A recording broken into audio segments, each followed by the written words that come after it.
Hello everyone, welcome back to online study on. आज के इस वीडियो में हम बात करने वाले हैं बिहार स्पेशल जीके क्वेश्चंस का सेट नंबर 8। और आशा करते हैं कि इससे पहले कि आपने बाकी के सेट को देख रखा होगा।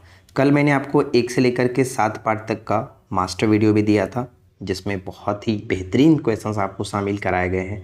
यानी अगर आपने इसके 7 पार्ट तक नहीं देखा है तो जाकर के मास्टर वीडियो ही देख लो यार। कम से कम 1 घंटे में आप पूरा बिहार का निचोड़ देख सकते हो।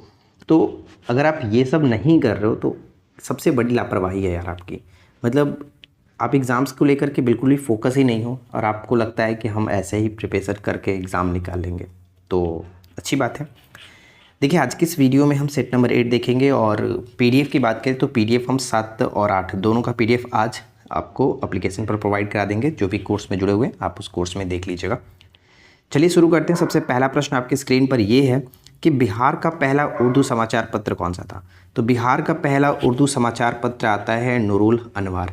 और मैंने अपने चैनल पर वीडियो प्रोवाइड कराया हुआ है बिहार के समाचार पत्र से। आप अगर आपने नहीं देखा है तो सर्च करके देख लीजिएगा, बिहार में समाचार पत्र ऑनलाइन स्टडी जोन आपको मिल जाएगा। और उसमें मैंने बहुत अच्छे तरीके से बता दिया है कि बिहार में क्या क्या समाचार पत्र कैसे क्या हुआ, सब कुछ ठीक है। तो उर्दू समाचार पत्र जो था वो नूरुल अनवार के द्वारा ये मतलब कि पहला होता है समाचार पत्र होता है और ये आरा से प्रकाशित होता था। और इसके जो प्रकाशक थे वो हम कह सकते हैं कि संपादक के रूप में मोहम्मद हाशिम द्वारा, ठीक है, मोहम्मद हाशिम के द्वारा ये जो कि स्टार्ट हुआ था, राइट। अब आता है सेकेंड क्वेश्चन, माइका के उत्पादन में, माइका खनिज के उत्पादन में बिहार का कौन सा जो जिला है वो अग्रणी है। तो सबसे ज़्यादा आता है नवादा। और हमने इसको कैसे याद किया था, वीडियो अगर आपने देखा होगा बिहार में खनिज संसाधन से रिलेटेड, तो उसमें मैंने आपको एक चीज़ बताया था कि माइक पर वादा करना बहुत ही आसान होता है। नेता लोगों को आप देखते हैं कि माइक में कुछ भी बोल देते हैं, ठीक है, बहुत सारे वादा करते हैं माइक पर, माइक पे वादा। माइक का मतलब माइक में वादा, नवादा, ठीक है, इस तरह से याद रहेगा, अब्रक नवादा में। नेक्स्ट आता है कि पनार या फिर परमान डॉल्फिन अभयारण्य पड़ता है अररिया में। परमान डॉल्फिन अभयारण्य अररिया में, जबकि हमने इससे पहले देखा था डॉल्फिन जो पक्षी अभयारण्य आपका पड़ता है वो भागलपुर में स्थित है, जानते हैं आप लोग, राइट। तो इसे याद रखिएगा, विक्रमशिला, ऐसे है विक्रमशिला डॉल्फिन वन्यजीव अभयारण्य, वो आपका भागलपुर में पड़ता है।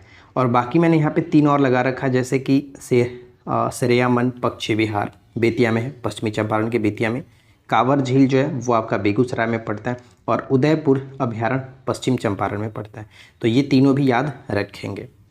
नेक्स्ट आता है 1857 के समय बाबू कुंवर सिंह के विद्रोह को भोजपुर में किस अंग्रेज़ ने दबा दिया था। तो वो अंग्रेज कौन थे, विंसेंट आयर, ठीक है, विंसेंट आयर। क्वेश्चन अच्छा लगे तो प्लीज़ वीडियो को लाइक एंड चैनल को सब्सक्राइब करके जाना, क्योंकि इस तरह की डेली वीडियो आपको प्रोवाइड यहाँ पे कराई जाती है। तो अगर आप डेली बेसिस पे देखना चाहते हैं तो आप हमारे साथ जुड़ सकते हैं, चैनल को सब्सक्राइब कर लीजिएगा। लेकिन अगर आप सिर्फ और सिर्फ टाइम पास करने वाले तो आप हमारे चैनल से दूर रहें, आपसे हाथ जोड़ के रिक्वेस्ट है। नेक्स्ट है कि सर्वप्रथम किस पत्रिका में बिहारियों के लिए शीर्षक से बिहार पृथक आंदोलन की बात कही गई थी।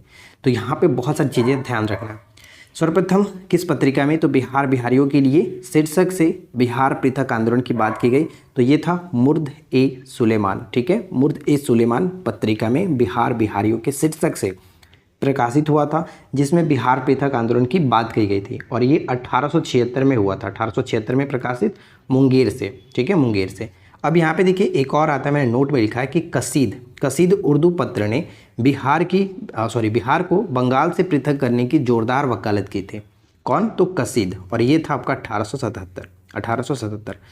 पृथक बिहार आंदोलन शुरू करने का श्रेय किसे जाता है। तो पृथक बिहार आंदोलन शुरू करने का श्रेय जाता है सच्चिदानंद सिन्हा और महेश नारायण। जब यहाँ पे बात महेश नारायण क्या रहे तो मैंने एक पॉइंट और यहाँ पे इंक्लूड कर दिया कि महेश नारायण, इन्होंने कयास्थ गजट के माध्यम से बिहार पृथक आंदोलन को ठोस आधार प्रदान किया था। तो ये सब क्वेश्चन इंपॉर्टेंट है, सभी के सभी कहीं ना कहीं रिपीटेड होते रहते हैं, तो बस ध्यान से सभी क्वेश्चंस को अच्छे से पढ़ के समझिए। नेक्स्ट है कि बिहार प्रांत के गठन, जो कि 1 अप्रैल 1912 में हुआ था, बिहार प्रांत का गठन के बाद बिहार का प्रथम लेफ्टिनेंट गवर्नर किसे नियुक्त किया गया था। तो ये नियुक्त किए गए थे सर चार्ल्स बेली को नियुक्त किया गया था। इसके बाद अगला प्रश्न आता है हमारा कि पिडमॉन्ट स्वैम्प मिट्टी जो कि पाई जाती है, और ये प्रीवियस क्वेश्चन है, आपको ध्यान होगा पिडमॉन्ट स्वैम्प मिट्टी जो है पश्चिमी चंपारण में देखने को मिलता है, पश्चिमी चंपारण। ग्राम पंचायत की आय का स्रोत क्या है? तो ग्राम पंचायत के आय का स्रोत होता है मेला एवं बाजार कर। मेला एवं बाजार कर ग्राम पंचायत का स्रोत होता है। नेक्स्ट, पुनौरा हलेश्वर मंदिर या फिर पुनौरा धाम ही कहीं कहीं लिख देता है, पुनौरा धाम, ये सीतामढ़ी में पड़ता है। नेक्स्ट कि बीपीएससी के पहले अध्यक्ष कौन थे? बीपीएससी का गठन हुआ था 1 अप्रैल 1949 को। 1949 याद रखिएगा, कई बार सेट में ये पूछा गया। तो बीपीएससी के पहले अध्यक्ष थे राजेंद्र धारी सिन्हा और पहले सचिव थे राधा कृष्ण चौधरी। राधा कृष्ण चौधरी पहले सचिव थे और राजेंद्र धारी सिन्हा जो थे वो पहले अध्यक्ष थे बीपीएससी के, राइट। कल मैं एक सेट प्रैक्टिस कर रहा था सीजीएल का, जिसमें मुझे 2 क्वेश्चंस मिले थे बिहार के, जो कि ऑलरेडी मैं इस 1 से लेकर के 7 पार्ट तक कराया हुआ था। कल मैंने कम्युनिटी पोस्ट में आप लोगों को दिखाया था। तो देखिए, मेरे जो क्वेश्चन होते हैं वो कहीं ना कहीं आपको देखने को मिलेंगे। ऐसा नहीं कि फिर फालतू का क्वेश्चन आपके सामने रखता हूँ। अगर आप जेन्युइन तरीके से पढ़ोगे, मेरे क्वेश्चन को याद रखोगे, तो डेफिनेटली एग्जाम में देखने को मिलेगा। और जो लोग जेन्युइन तरीके से पढ़ते हैं, समझते हैं, उनको पता है ये चीज़। तो बस ध्यान से पढ़ा करो। नेक्स्ट प्रश्न आता है कि बिहार में राष्ट्रीय राजमार्गों की कुल लंबाई। देखिए, पहला डाटा तो मैंने यहाँ पे मिस्टेकली 2014 वाला डाटा यहाँ पे इंक्लूड कर दिया था, 4595 किलोमीटर। लेकिन अगर 2020 के रिपोर्ट के अकॉर्डिंग देखा जाए तो वर्तमान में 2020 के रिपोर्ट के अनुसार 5301 किलोमीटर होता है। 5301 किलोमीटर, तो ये थोड़ा सा याद रखिएगा। और अब तो फिलहाल और बढ़ ही चुका होगा, लेकिन मैं उसमें आपका नेक्स्ट वीडियो में इसको अच्छे से कवर करूँगा, ठीक है। तो 5301 किलोमीटर फिलहाल याद रखेंगे, 2020 के रिपोर्ट के अनुसार है।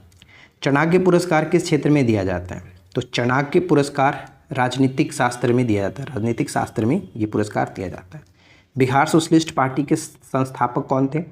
बिहार सोशलिस्ट पार्टी के संस्थापक जयप्रकाश नारायण जी। जयप्रकाश नारायण जी। नेक्स्ट की कमला सहायक नदी। कमला सहायक नदी है कोसी की।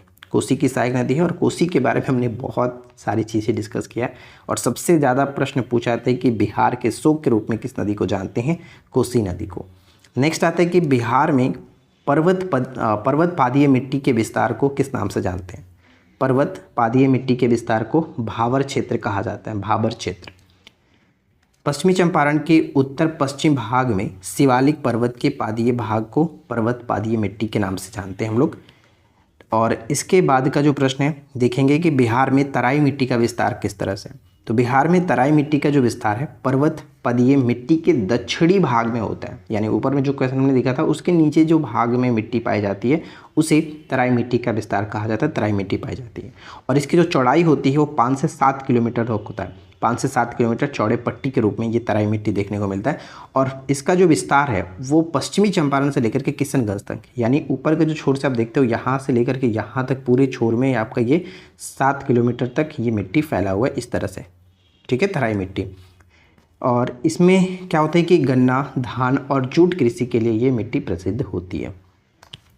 बिहार में तुर्क सत्ता की स्थापना का श्रेय किसे जाता है? तो बिहार में तुर्क सत्ता की स्थापना का श्रेय बख्तियार खिलजी को जाता है। बख्तियार खिलजी। भगवान नरसिंह अवतार स्तंभ। भगवान नरसिंह अवतार स्तंभ आपका पड़ता है वनमनखी जो कि पूर्णिया में स्थित है। यहाँ पर ये जो स्तंभ बनाया गया भगवान नरसिंह अवतार स्तंभ। राजेंद्र कृषि विश्वविद्यालय पूसा में पड़ता है। राजेंद्र कृषि विश्वविद्यालय पूसा में, और ये किस जिले में? तो ये आपका समस्तीपुर जिले में स्थित है। इसे याद रखेंगे। अब देखिए नेक्स्ट प्रश्न आता है कि रत्नागिरी पहाड़ी। रत्नागिरी पहाड़ी डेफिनेटली थोड़ा सा कन्फ्यूजन हो सकता है। अगर पूछ ले कि रत्नागिरी पहाड़ी किस राज्य में स्थित है तो वो महाराष्ट्र और ये बिहार दोनों में स्थित है। तो बिहार में अगर रत्नागिरी पहाड़ी की बात करें तो ये राजगीर में पड़ता है, राजगीर में। और इस पहाड़ी पर जापान सरकार द्वारा विश्व के सबसे ऊंचे विश्व स्तूप का निर्माण कराया गया है। तो ये इसलिए इम्पोर्टेंट हो जाता है। नेक्स्ट है कि देश भूषण की उपाधि किसे दी गई थी? तो देश भूषण की उपाधि मजरुल हक को मिला, जिन्होंने बिहार में होम रूल लीग की शुरुआत की थी, मजरुल हक। तो ये थोड़ा सा याद रखिएगा, इंपॉर्टेंट है। और बिस्मिल्लाह खां के बारे में तो हम जानते ही हैं। बिस्मिल्लाह खां जो कि भारत के एक बहुत ही प्रसिद्ध शहनाई वादक थे जिनका संबंध बिहार से था, बिहार के डुमरांव बक्सर। तो ये याद रखिएगा, बिस्मिल्लाह खां डुमरांव बक्सर से थे। दांडी मार्च में गांधी जी के साथ बिहार के किस नेता ने भाग लिया था? तो दांडी मार्च, सबसे पहला प्रश्न तो यहाँ से ये पूछा था कि गांधी जी ने दांडी मार्च जो स्टार्ट किया था कब किया था? तो 12 मार्च 1930 को दांडी मार्च स्टार्ट होता है और 6 अप्रैल 1930 को ये जाके ख़त्म होता है। तो इस दांडी यात्रा में गांधी जी के साथ बिहार के नेता ने भी भाग लिया था और उनका नाम ये था कि हम गिरिवर धारी चौधरी जानते हैं, गिरिवर धारी चौधरी उर्फ कारो बाबू। ठीक है, कारो बाबू के नाम से ये फेमस थे। तो इन्होंने एक दांडी मार्च में गांधी जी के साथ सहयोग दिया था, भाग लिया था। डॉक्टर सच्चिदानंद सिन्हा पुरस्कार प्रदान किया जाता है। तो ये पुरस्कार प्रदान किया था विधि साहित्य में। ठीक है, ऊपर में हमने चाणक्य पुरस्कार देखा था जो कि हम देखते हैं राजनीतिक शास्त्र में वो मिलता है। दिनकर जी अपनी किस रचना से राष्ट्रकवि के रूप में प्रसिद्ध हुए? तो रामधारी सिंह जी दिनकर हैं, इनको राष्ट्रकवि के रूप में प्रतिष्ठित हुए रेणुका इनकी जो रचना है उसके लिए। और इनकी जो रचना है उर्वशी के लिए इनको कह सकते हैं कि बिहार के पहले व्यक्ति बने जिनको ज्ञानपीठ पुरस्कार से नवाजा गया था 1972 में उर्वशी के लिए। तो ये दोनों पॉइंट इंपॉर्टेंट है, याद रखिएगा।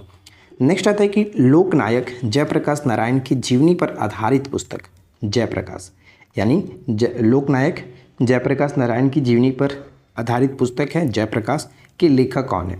तो इसके लेखक रामवृक्ष बेनपुरी हो जाते हैं। भिखना ठोरी दर्रा, ध्यान रखना है कि भिखना ठोरी दर्रा मरवात दर्रा स्थित है। तो ये सोमेश्वर पहाड़ी में स्थित है। सोमेश्वर पहाड़ी बिहार का सबसे ऊंचा ये जो कि चोटी माना जाता है और इसकी चोटी सर्वोच्च चोटी की जो ऊंचाई है वो 874 मीटर होता है। 874 मीटर पश्चिमी चंपारण में पड़ता है। ठीक है, पश्चिमी चंपारण में सोमेश्वर की पहाड़ी स्थित है।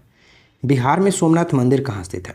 तो जैसे कि हम जानते हैं कि ये सोमनाथ मंदिर तो गुजरात में पड़ता है, लेकिन बिहार में भी एक सोमनाथ मंदिर है जो कि मधुबनी में स्थित है। और यहाँ पर एक मेला लगता है सौराठ मेला। ठीक है, सौराठ मेला जो कि सोमनाथ मंदिर, बिहार के सोमनाथ मंदिर मधुबनी में लगता है। ठीक है, नेक्स्ट है कि सबौर मेला ये भागलपुर में लगता है। सबौर मेला भागलपुर में। उग्र तारा मंदिर कहाँ स्थित है? तो सहरसा में। उग्र तारा मंदिर सहरसा में। लौरिया नंदनगढ़ मेला कहाँ लगता है? तो ये पश्चिमी चंपारण में। और पत्ता मेला पूर्णिया में लगता है। तो ये चारों अच्छे से याद रखेंगे। इसके बाद नेक्स्ट पॉइंट आता है कि साक्षरता के दृष्टिकोण से बिहार का सर्वाधिक साक्षर जिला कौन है? तो ध्यान दीजिएगा कि साक्षरता के दृष्टिकोण से अगर देखा जाए तो बिहार में सर्वाधिक साक्षर जिला जो होता है वो रोहतास होता है, जिसकी परसेंटेज देखें तो 73.37%, मतलब आंकड़ा बहुत अच्छा है। 7337 उलट देना है तो इतना प्रतिशत। और सबसे कम जो होता है वो आपका पूर्णिया में होता है 52.49%। तो ये थोड़ा सा इम्पॉर्टेंट है, याद रखेंगे। नेक्स्ट है कि भारतीय संविधान के अनुसार बिहार का पहला आम चुनाव जो है वो कब हुआ था? तो बिहार का पहला आम चुनाव हुआ था 1952 में। और 8वीं अनुसूची में बिहार की कौन सी भाषा शामिल है? तो जनरली हम जानते हैं कि मूल संविधान में 14 भाषाएं थी, लेकिन बाद में 15वीं भाषा के रूप में सिंधी को जोड़ा गया था 1967 में, 21वें संविधान संशोधन 1967 में। उसके बाद आगे चल करके 73वें संविधान संशोधन के द्वारा 1992 में 3 नई भाषाओं को जोड़ा जाता है, जिसे हम लोग नमक के नाम से जानते हैं, यानी कि नेपाली, मणिपुरी, कोंकणी। ठीक है, तब जाकर के टोटल 18 भाषाएं होती हैं। और आखिर में 92वें संविधान संशोधन 2003 के द्वारा 4 अन्य भाषाओं को जोड़ा जाता है, जिसमें हमारा एक मैथिली भी शामिल था। ठीक है, संथाली, डोगरी, बोडो और मैथिली, ये 4 भाषाएं जाकर जोड़ी जाती है और टोटल होता है अब 18 और 4 22 भाषाएं वर्तमान में 8वीं अनुसूची में देखने को मिलता है। और बिहार की एकमात्र भाषा यहाँ पे मैथिली इसमें शामिल है। ठीक है, तो आशा करते हैं कि आप लोगों को आज का ये वीडियो अच्छा लगा होगा। वीडियो पसंद आया हो तो लाइक एंड शेयर करना है। और चलते चलते एक छोटा सा प्रश्न आप लोगों से मैं पूछ करके जाता हूँ, ऑलरेडी मैंने पीछे कराया हुआ था। आप ये बताइए कि ककोलत जलप्रपात किस जिले में स्थित है? ककोलत जलप्रपात किस जिले में स्थित है? ठीक है, तो वीडियो अगर आपको अच्छा लगा हो तो प्लीज़ वीडियो को लाइक एंड शेयर कर दीजिएगा। चैनल पे पहली बार है, सब्सक्राइब करके नोटिफिकेशन बेल आइकन को ऑल पे सेट कर लीजिए। और बाकी अगर वीडियो को आपने नहीं देखा है तो प्लेलिस्ट में जाकर के सारी वीडियो को एक साथ देख सकते हैं। तो इस वीडियो में इतना ही फ्रेंड्स, मिलते हैं नेक्स्ट वीडियो में नए टॉपिक के साथ। Thanks for watching, keep learning, have a good day.